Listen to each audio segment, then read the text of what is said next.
Boa noite para você que está nos assistindo. Estamos iniciando mais um TV O Esporte. Quero desejar boa noite a Gessiane Larissa, minha parceira na bancada de hoje. Boa noite, Jéssica. Boa noite, Milka. Boa noite, pessoal de casa. É muito bom poder estar aqui de volta. Bom, vamos lá, porque tem muita coisa boa no programa de hoje. Além do nosso tradicional giro esportivo, futebol potiguar, ainda tem Libertadores de América e também uma entrevista para falar sobre Brasileirão Feminino. Não sai daí que o TV O Esporte está só começando.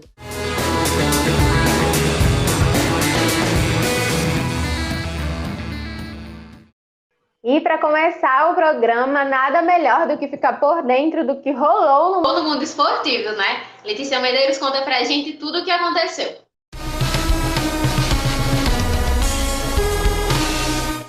Olá, boa noite, eu sou Letícia Medeiros e tá na hora de ficar por dentro de tudo que rolou no mundo esportivo. Pela 24ª rodada do Brasileirão, o São Paulo venceu o Sport por 1-0 e assumiu a liderança do campeonato. Vindo de 3 vitórias seguidas, o time paulista abriu 4 pontos de vantagem em relação ao segundo lugar, ocupado pelo Atlético Mineiro. Outro destaque da rodada foi a goleada do Grêmio em cima do Vasco por 4-0. O time de Renato Gaúcho mostra que está decolando na competição, já subindo para o G4. A temporada de surf está de volta. O Campeonato Mundial da WSL começa hoje, com o torneio masculino acontecendo em Pipeline e o feminino em Maui, ambos no Havaí. O potiguar Ítalo Ferreira vai começar a defesa do seu título contra o conterrâneo Jadson André. Ao todo, o Brasil conta com 9 representantes na elite do surf mundial, sendo Tatiana Weston Webb a única mulher representando o Brasil. Além disso, essa temporada tem novos circuitos, com 3 eventos na Califórnia, sendo Trestles a final do campeonato. E agora, falando de Fórmula 1, o GP de Sakir teve um final bastante alternativo. Sérgio Pérez saiu vitorioso, com Esteban Ocon da Renault em segundo e Lance Stroll fechando o pódio em terceiro lugar.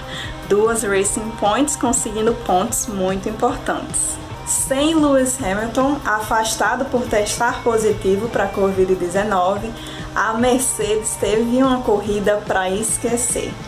Isso porque a equipe teve um erro de comunicação que fez Valtteri Bottas e George Russell trocarem pneus que não deviam, terminando em 8º e 9º, respectivamente.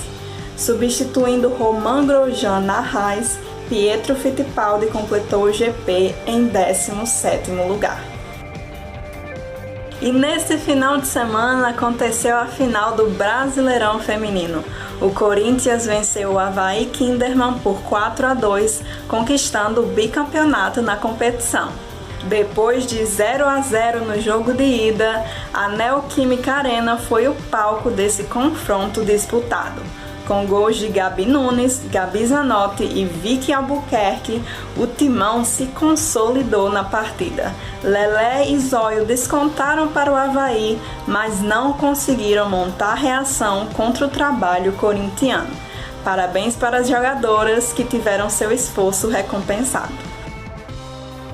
O Giro Esportivo vai ficando por aqui. Até a próxima e se cuidem!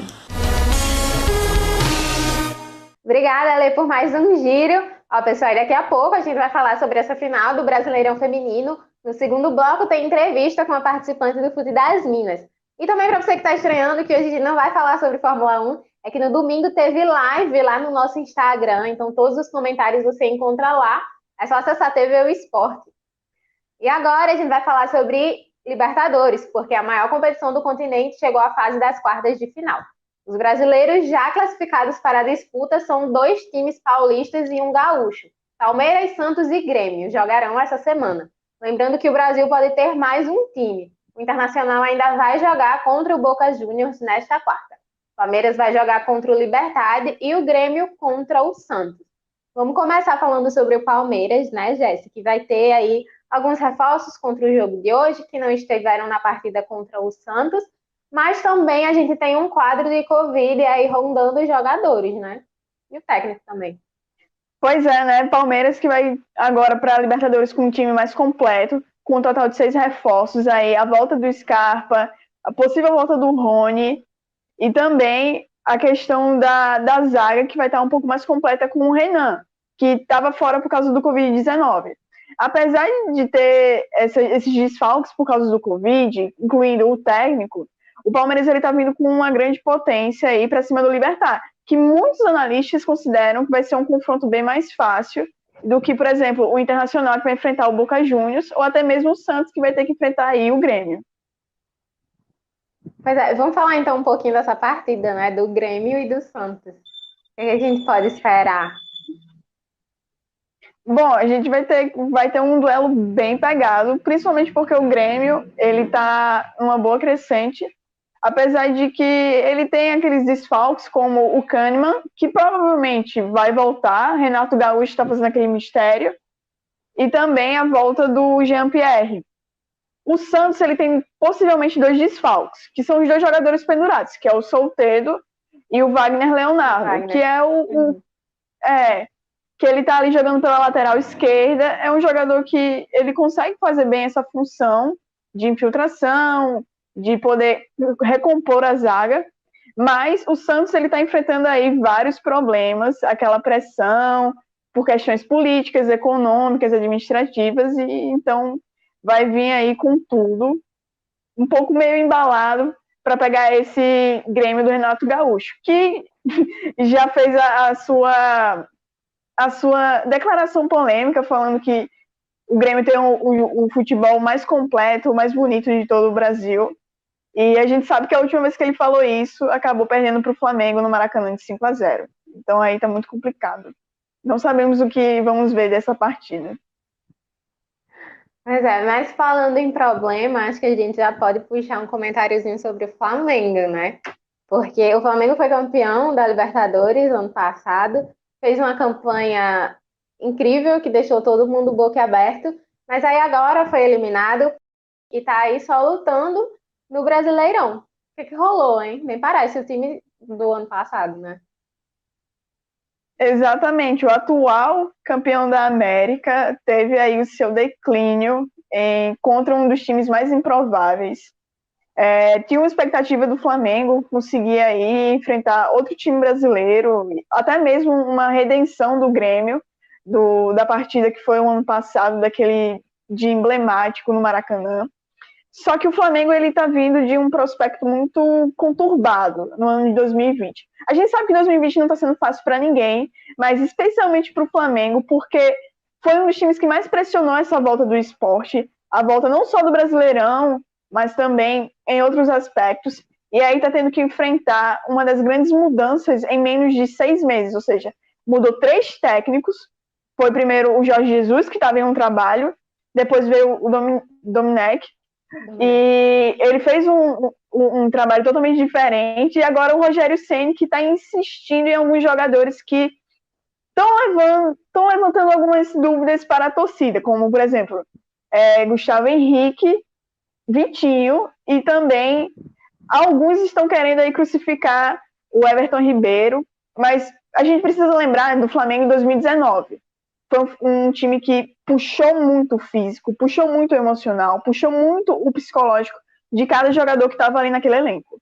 Quando você mantém esse elenco e traz para 2020, que já é um ano que está muito conturbado, é muito complicado você deixar esse elenco firme, esse elenco compacto. E o Flamengo ele é um time que está sendo desgastado, ele vai se desgastando com o tempo. E o que eu vejo que esse elenco ele vai acabar encaminhando para uma reformulação. É um time que deveria estar se firmando para entrar na história. Já entrou, mas poderia fazer muito mais. Mas, infelizmente, está se desgastando muito. No jogo do Racing, em específico, a gente tinha a volta do Rodrigo Caio, que tá todo mundo aguardando ele, um zagueiro excepcional. Porém, ele voltou, ele fez um impacto, ele deixou o Gerson um pouco mais livre para jogar no meio de campo, ele estava conseguindo fazer aquela segurança na zaga, só que aí ele acabou sendo expulso, tomou o segundo cartão amarelo e foi expulso.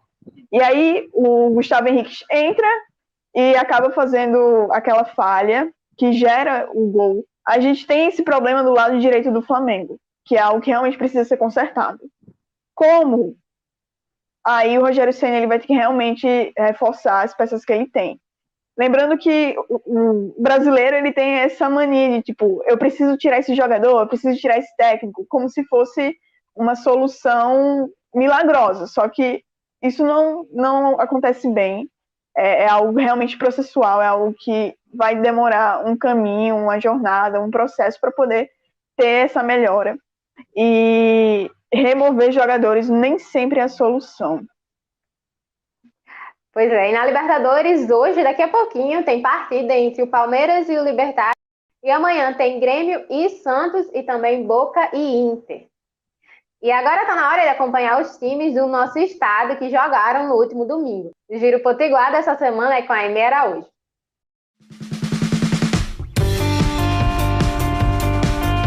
Muito boa noite a você que nos acompanha. Estamos começando mais um TV Web Esporte.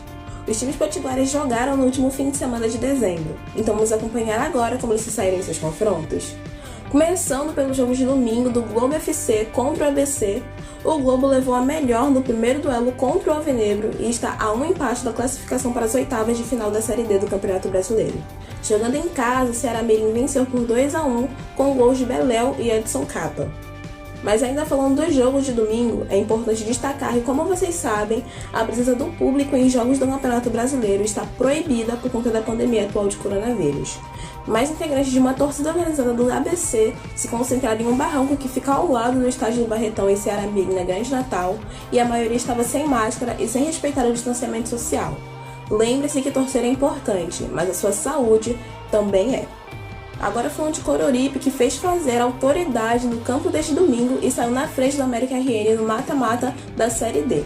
No Gerson Amaral, André Rodrigues marcou no segundo tempo e garantiu a vitória do time alagoano por 1-0. O América jogou em Coruripe e leva agora a decisão do confronto para Natal. Coruripe precisa de pelo menos um empate em Natal. Já o América precisa vencer por 2 ou mais gols. Se vencer por 1 gol, leva a decisão da vaga para os pênaltis. E esses foram os acontecimentos no mundo do futebol norte-riograndense. O Giro Potiguar termina por aqui. Até mais!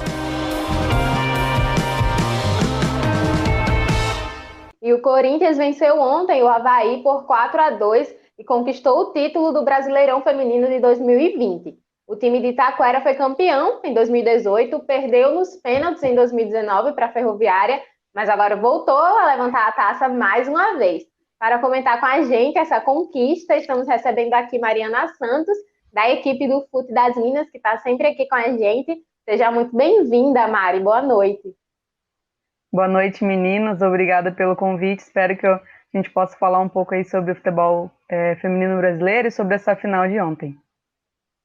Pois é. Eu vou começar perguntando. Ontem o Corinthians teve 3 desfalques assim, de última hora, né? A Andressinha, Juliette e Pamela, que estão infectadas com Covid-19. Eu queria saber como você avalia essa montagem do time de ontem, que acabou sendo bicampeão. O time do Corinthians é um time muito forte, né? E o elenco é muito forte. Então, mesmo com 3 jogadoras com Covid, até antes do jogo a Érica, né, era uma dúvida, o Arthur Elias ele conseguiu formar um time bem forte para a final. Ele teve que trocar algumas peças, claro, mudar de posições. A Tamires, por exemplo, que vinha atuando sempre no meio, né, no time do Corinthians, apesar de ser uma lateral de origem, ela voltou para a lateral ontem. Então a gente sabe que, apesar de tudo isso, o time do Corinthians ele continua sendo um time muito forte, né? Ele perdeu ontem a Andressinha, né, no meio, que é uma jogadora de qualidade, é uma jogadora de confiança da equipe do Corinthians. Mas mesmo assim, não que ela não fez falta, claro que ela podia ter ajudado mais, mas o Corinthians conseguiu sobressair na partida e conseguiu arrumar alternativas para essa falta que a Andressinha fez, ou que as outras jogadoras também fizeram. Mas foi um jogo muito bom, achei que o Arthur Elias conseguiu montar um time muito forte, depois ele também mudou, né, conseguiu fazer 5 alterações, é um treinador que gosta muito de mudar o time, e com isso o Corinthians saiu vencedor, mas eu avalio que ele conseguiu sair muito bem aí, né, com esses desfalques de última hora. Uhum. Então, Mari, como você avalia a campanha do Corinthians até o fim do Brasileirão? O Corinthians, como sempre, fez uma campanha muito boa, né? Não é uma coisa anormal para a gente, né, que acompanha o futebol feminino, a qualidade dessa equipe do Corinthians, como a gente já citou, e realmente fez uma campanha de campeão brasileiro, né? Só perdeu uma partida para o São Paulo lá na quarta rodada, então é um time que depois da volta da pandemia, né? Depois da volta da pandemia não, mas depois da volta da parada, né? Por conta da pandemia, é um time que conseguiu continuar jogando bem. No começo do campeonato não foi tão bem, né? Não à toa sofreu essa derrota para a equipe do São Paulo, que realmente jogou muito bem, mas depois da volta, quando as equipes voltaram a poder treinar e jogar, o Corinthians não foi batido, né? Então, pelo menos no Campeonato Brasileiro, não. Então, é um time que realmente estava ali sempre buscando o título, né? Que foi escapou ano passado nos pênaltis, e também o Corinthians ele conseguiu ficar muito avante na tabela, né? Ninguém chegava perto do Corinthians, a pontuação do Corinthians foi muito alta em vista das outras pontuações, né? O Santos, que ficou no segundo colocado, ficou um pouco longe, não lembro certa pontuação, mas mesmo assim é uma campanha de campeão, né? A gente sabe que no mata-mata tudo pode acontecer, como aconteceu ano passado e também em outros anos, mas desde o começo do campeonato é um time que a gente sabia que seria o time a ser batido, né? O Avaí Kinderman tentou, ontem até bateu o Corinthians, tentar tirar esse título, mas a equipe do Corinthians é muito forte, né? É uma equipe que sabe jogar em casa, sabe jogar com as peças que tem, e não à toa campeão brasileiro. Então, eu acho que foi uma campanha, assim, digna de campeão e merecedor também. Quero falar sobre o Avaí agora um pouquinho, porque as meninas perderam a chance do título, mas também deram muito trabalho para o Corinthians ontem, né, no jogo. Eu queria saber aí a sua opinião sobre quem você mais destaca na partida de ontem. Quem foi sua preferida no lado do Avaí? O time do Avaí é um time muito forte também, né? Um time de muita tradição no futebol feminino brasileiro, não à toa chegou em mais uma final, né? Já tinha chegado numa final antes perdido o título para a Ferroviária. E ele tem muitas jogadoras boas, mas o que eu destaco no Avaí Kinderman é o time coletivo, né? O jogo coletivo, na verdade. O Avaí Kinderman é um time que joga muito para que os destaques individuais apareçam. Então, nos últimos jogos, a Júlia Bianchi apareceu muito, conseguiu fazer gols, foi considerada a melhor jogadora das duas semifinais, porque o time consegue jogar para que essas jogadoras que têm qualidades individuais se destaquem, né? Então, eu cito muito a Júlia ontem, eu não achei que foi o melhor jogo dela pelo Avaí, mas é uma jogadora de muita confiança do elenco. A Duda também é uma jogadora muito boa, até ontem teve uma chance no primeiro tempo, que a Lelê, goleira do Corinthians, acabou defendendo, e também esteve na seleção brasileira, né, a Júlia e a Duda. Então, são jogadoras muito boas do elenco do Avaí Kinderman, que chegaram à seleção brasileira justamente pelo campeonato que fizeram. E são essas que eu destaco. A atacante Lelê também, né, do Avaí, agora desta vez do Avaí, que tem a do Corinthians e a do Avaí, também é uma jogadora muito boa, fez gol ontem, uma jogadora que sabe segurar a bola, mas eu, assim como o principal, eu vejo o time do Avaí Kinderman muito coletivo, né, eu acho que é um time que sabe jogar em conjunto e, assim, destaca suas peças individuais. Então, Mari, no domingo a gente teve, pelo Corinthians, a Gabi Zanotti brilhando, marcando 2 gols. E eu queria saber se a outra jogadora que você gostaria de destacar no time alvinegro. A Gabi Zanotti jogou demais mesmo. Ela é uma jogadora muito boa, né? A gente já conhece, já sabe de outras temporadas, mas no Corinthians ontem eu acho que o destaque positivo também foi a Gabi Nunes, né? A atacante, camisa 11 do Corinthians, que fez seu primeiro gol no Campeonato Brasileiro. Não havia marcado ainda no Brasileiro, mas no Campeonato Paulista é artilheira do Corinthians. E então acho que foi uma final muito de redenção para a Gabi Nunes também, que é uma jogadora que sofreu com muitas lesões, 3 lesões nos últimos anos, ficou fora quase uma temporada inteira. E agora nessa temporada de 2020, apesar, né, dos jogos terem parados, dos times terem ficado um pouco parado e deixado de treinar, ela voltou, ontem esteve como titular no time, né, então eu destaco muito essa força de vontade, essa volta da Gabi Nunes, que é uma atacante muito boa do Brasil, né, e que o Corinthians aí fez bom uso dela, né, apesar dela ter se machucado nas últimas temporadas, ontem ela conseguiu fazer gol, conseguiu jogar para o time, e achei que ela é um destaque também bem positivo do Corinthians.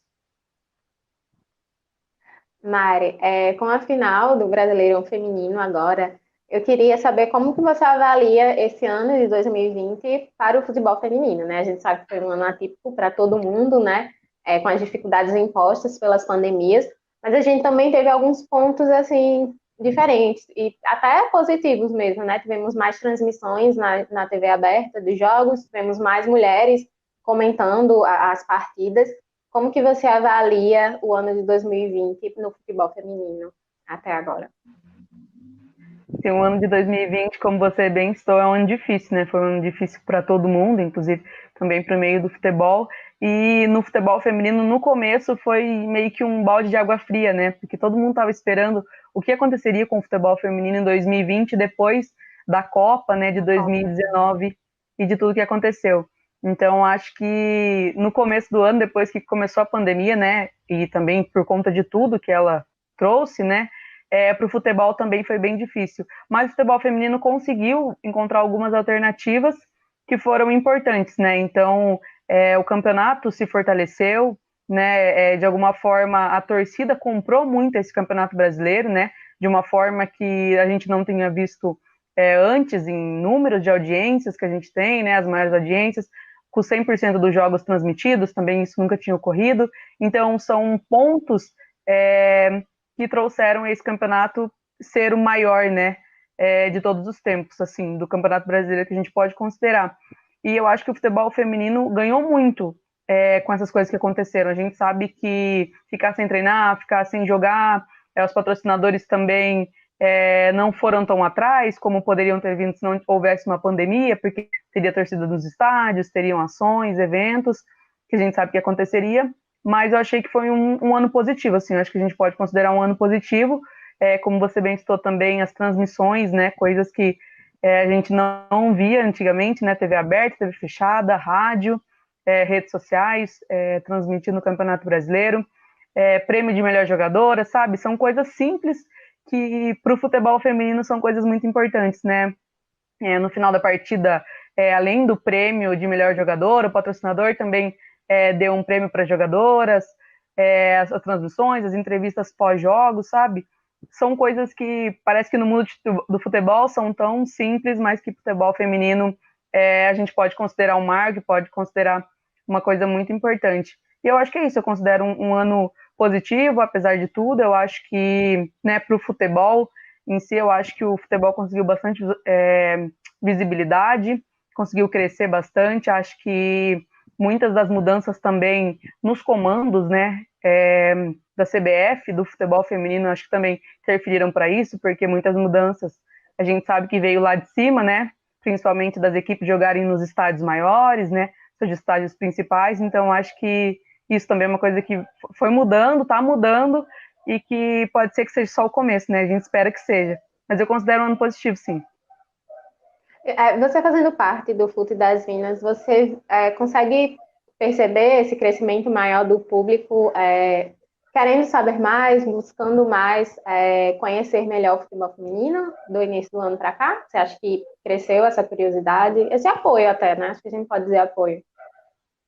Sim, a gente percebe mais interesse, né, nas ações também, e eu vejo, principalmente por conta de dados, por conta da história mesmo do futebol feminino, que muitas vezes foi esquecida, né, ou que não tinha um veículo que mostrasse algum lugar, né, principalmente as próprias federações e também nos próprios sites oficiais dos clubes, às vezes não existem dados oficiais sobre o futebol feminino. Então, acho que isso também foi mudando, né, a gente sabe que era muito difícil encontrar dados, ainda é muito difícil encontrar dados sobre o futebol feminino, principalmente no início, mas as pessoas estão correndo atrás, e quando alguém procura, né, as entidades são até obrigadas a acharem também, né, esses dados. Então eu percebo muito isso, quando a gente coloca algum dado histórico, alguma coisa, muita gente comenta, eu não sabia, aonde eu posso achar, sabe, coisas assim, que as pessoas não imaginam que aconteceram, né, e que a gente também tem que pesquisar.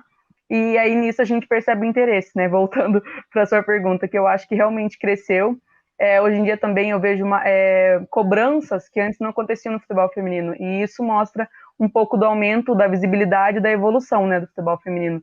Porque antes parece que tudo era inquestionável no futebol feminino e tudo estava bom. Um exemplo é convocação de seleção, por exemplo. E hoje a gente já vê que não, né? As pessoas criticam, cobram, elas querem aquela jogadora, elas perguntam por que a jogadora não foi convocada. Então eu acredito também nisso, um pouco da evolução e dessa busca por conhecimento, né? Porque eles não estão só em busca do futebol feminino no geral, mas em busca de algo muito específico, né? Daquela jogadora, daquele clube, né? Daquela jogada, muitas vezes. Ah, vocês viram tua jogada? Vão postar. Então acho que isso também é uma coisa que a gente, né? Estando por pouco por trás das redes sociais, do blog, né? Do Fute das Minas, a gente acaba percebendo um pouco disso.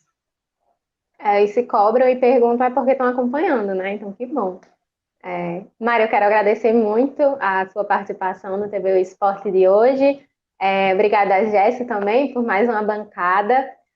Mário, fala para o pessoal que está em casa assistindo a gente como eles podem te encontrar nas redes sociais, no Fute das Minas. Divulga aí. Então, pessoal, a gente está lá no Fute das Minas. O nosso site é www.futedasminas.com.br. E o Instagram, @Fute das Minas, normal mesmo, sem nada, só escrever Fute das Minas. E no Twitter também a gente tá, @Fute das Minas, a gente pode... No Twitter a gente começou um pouco agora, né, o nosso trabalho, mas no Instagram ele já tá bem mais consolidado, então lá vocês podem encontrar tudo e também podem encontrar a gente lá, né, eu e mais as outras meninas. Se quiserem também conhecer, mandar mensagem, perguntar como é, também já está disponível para isso também. Convites também como esse, que a gente adora falar de futebol, a gente adora participar, e eu que agradeço, meninas, pelo convite, por dar esse espaço pra gente. Obrigada, Jéssica, mais uma vez. Obrigada, Mário, obrigada, Mica. Obrigada, pessoal de casa que acompanha até aqui.